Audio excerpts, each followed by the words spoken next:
السلام عليكم ورحمة الله، نتمنى تكونوا على خير وبخير وما ناقصكم حتى خير.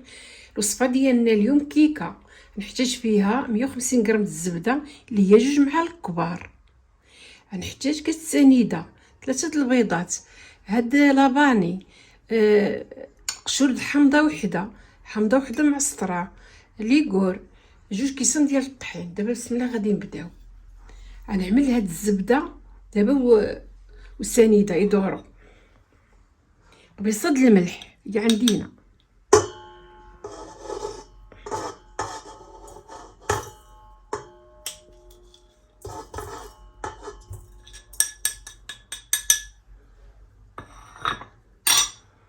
كاس ديال سنيده،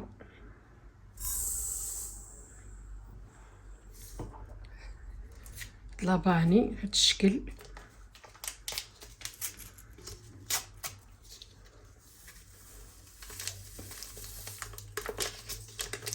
دابا ندور عليهم الماكينه حتى يولي بوماد.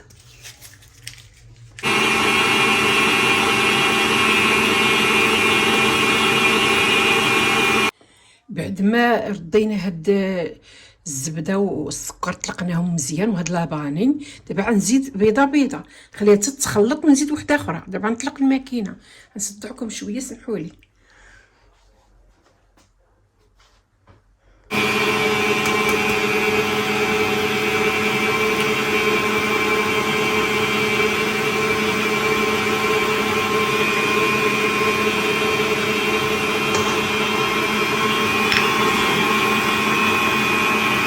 حتى الدور ندخل هاد البيضه الاولى، عاد نزيد الثانيه ونزيد الثالثه. دابا غنقطع باش ما نصدعكمش.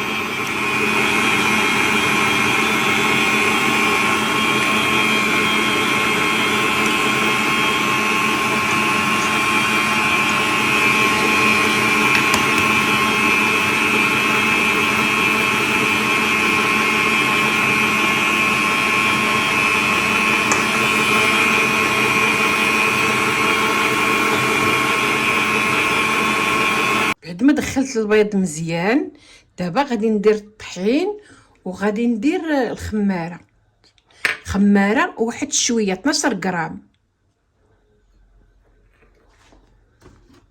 دابا الطحين ضروري خصني نغربلو 2 كيسان كيما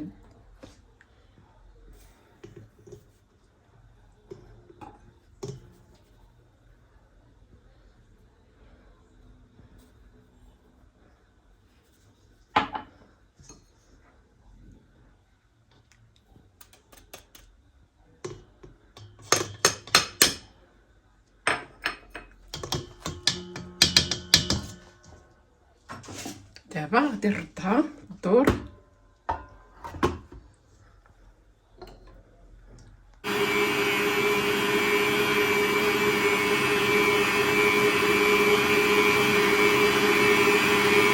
بعد ما دخلنا دابا الطحين والخماره، غادي دابا نعملو هاد الدانون والقشره د الحامض وحامضه معصره.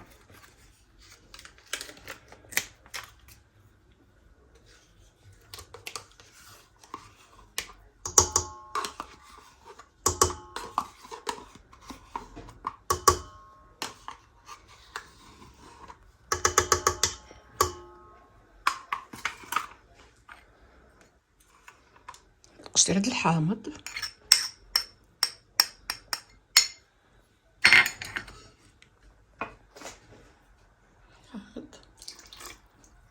غنخلي دابا الماكينه تدور عاوتاني عليهم.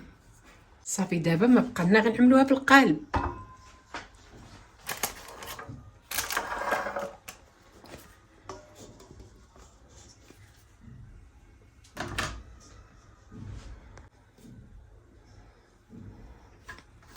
نساعدو بهادي. حنا عملنا الكيك ديالنا في القالب، الروايح جايه غزاله منه اخوتي كيهجين. دابا الا بغيتي يجيكم مطرطق واعر، كاينه واحد اللعبه ديال الشاف. هاد الزبده، خويطه الزبده كنعملو لهم بحال هكذا في الوسط.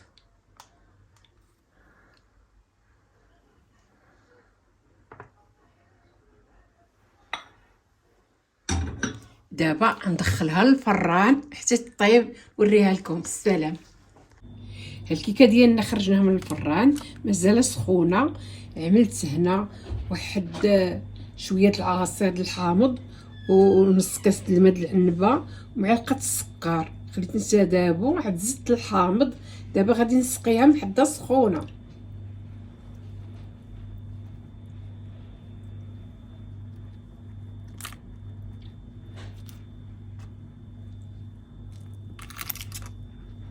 ندخل فيها هاد السيرو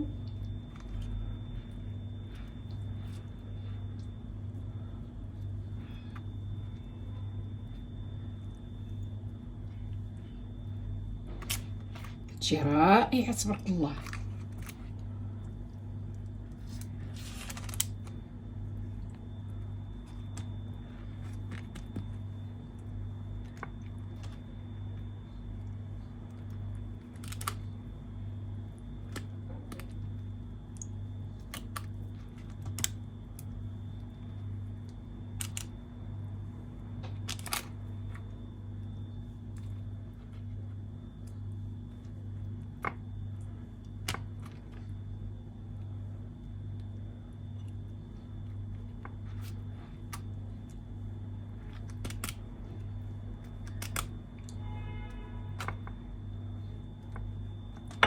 صافي غنخليها هنا حتى تبرد نخرجها من القالب.